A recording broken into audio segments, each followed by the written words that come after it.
far beyond the golden horizon, where the waves shimmered like liquid glass. There was a hidden kingdom beneath the sea called Aqualara. Here, coral towers rose from the ocean floor, glowing with a soft pink light, and schools of silver fish danced like sparks of starlight. In this magical kingdom lived a young mermaid named Seraphina. Her heart was gentler than the sea breeze, and her voice was so pure it could calm even the wildest storms. Seraphina loved to sing near the surface, where the sunlight would touch the water and make it glitter. She didn't sing for pearls or crowns, but for the simple feeling of the wind against her fascia, sensation no mermaid could ever truly know. One morning, as the dawn painted the sky in shades of rose and gold, Seraphina heard a cry. It was faint, but filled with a desperate fear. Following the sound, she discovered a horrifying sight. A ship, shattered by the waves, and a young man clinging weakly to a piece of floating wood. Without a second thought, she swam to him. His eyes were closing, his breath fading into the cold sea air. Seraphina lifted him gently, her voice a soft whisper against the crashing waves. "Hold on, please. The sea can be kind." With all her strength, she carried him to the shore and laid him upon the warm sand.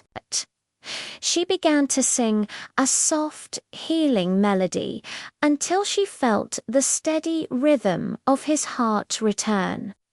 When his eyes finally opened, they met hers, stunning blue, just like the morning sky. "Who are you?" he whispered, his voice weak. "Just someone who shouldn't be here," Seraphina replied with a faint, sad smile. "Rest now, before the first rays of the morning sun could reach them." She slipped back into the waves and disappeared, leaving only a single perfect seashell beside him as a token of her visit. The man's name was Elias, a humble painter from a small coastal village.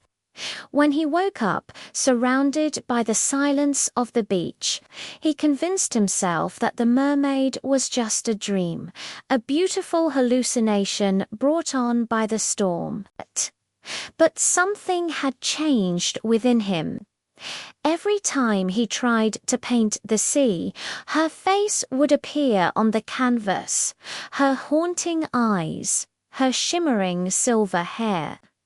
The villagers would often mock his tales of sea spirits, shaking their heads at his obsession. But Elias didn't care. Every single evening, he returned to that same shore, playing a gentle melody on his flute, a song meant for the waves. Deep beneath the surface, in the quiet kingdom of Aqualara, Seraphina listened. Her heart ached with a longing she couldn't explain. She was forbidden from seeing him again. The Sea Queen, her ruler, had warned her sternly that no mermaid must ever love a human. "Their world is fleeting," the Queen had said, her voice echoing with ancient wisdom. "Ours is eternal. Love between our worlds brings only sorrow," but Seraphine's heart, though soft as sea foam, was as strong as the tide. It simply could not forget him. And so, on nights when the moon was full and bright, she would rise again to the surface. Her voice, a delicate and beautiful sound, would mingle with the music of his flute. From a safe distance, they spoke to each other through song and melody, sharing dreams that could never truly meet.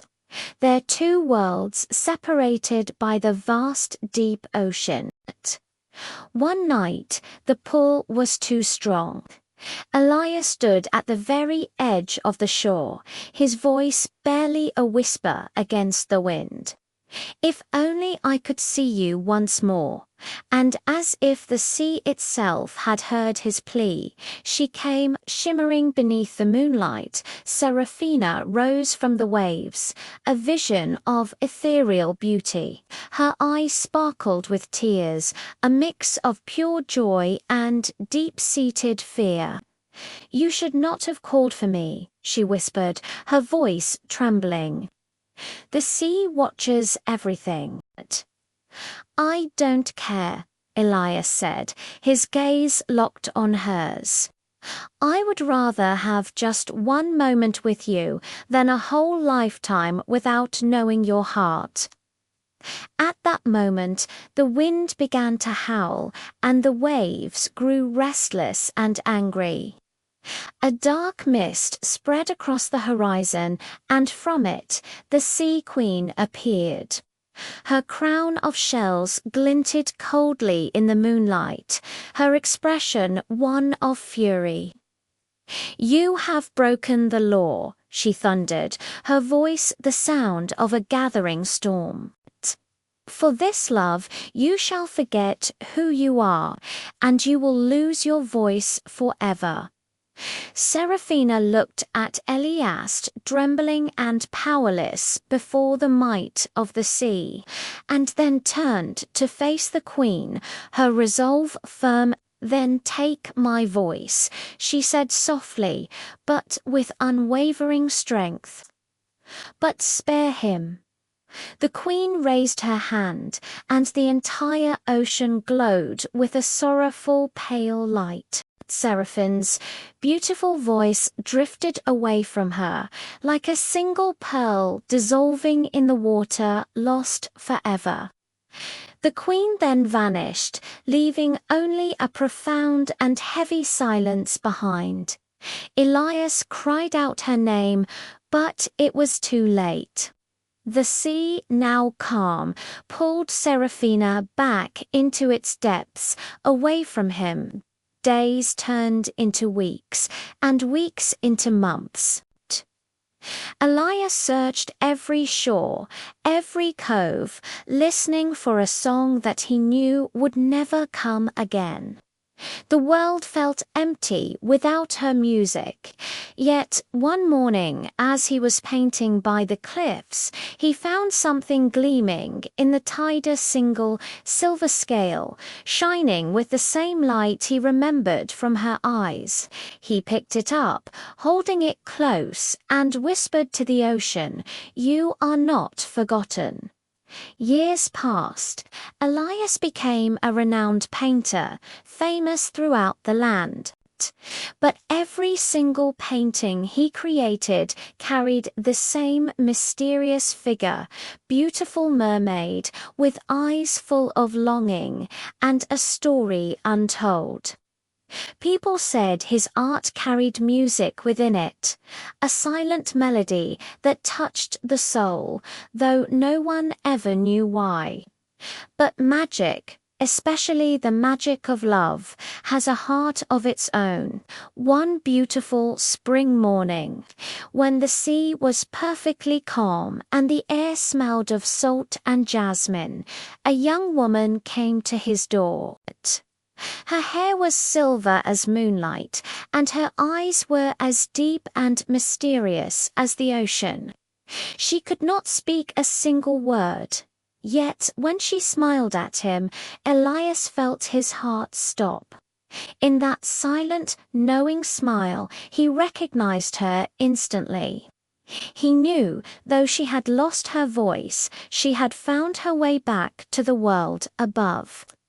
The Sea Queen's powerful spell had faded with time, softened and eventually broken by the purity of her unwavering love. Elias took her hands in his own eyes filling with tears. "Welcome home, Seraphina," he whispered. From that day on, the painter and the mermaid lived together by the sea. The waves would gently kiss their doorstep, and the gulls sang their songs overhead. She never spoke another word, but her laughter, her very presence, filled every silence with an incredible warmth and joy. And sometimes, when the moon rose high in the night sky, the sea itself would shimmer with a soft, gentle light, as if it was smiling down upon them. Their story reminds us that true love never fades, no matter the distance or the silence between hearts. It lives on in kindness, in sacrifice, and in the simple courage to remember what others might forget. Thank you so much for watching. If this story touched your heart, don't forget to like, share and subscribe for more tales from beyond the horizon. We'll see you in the next video.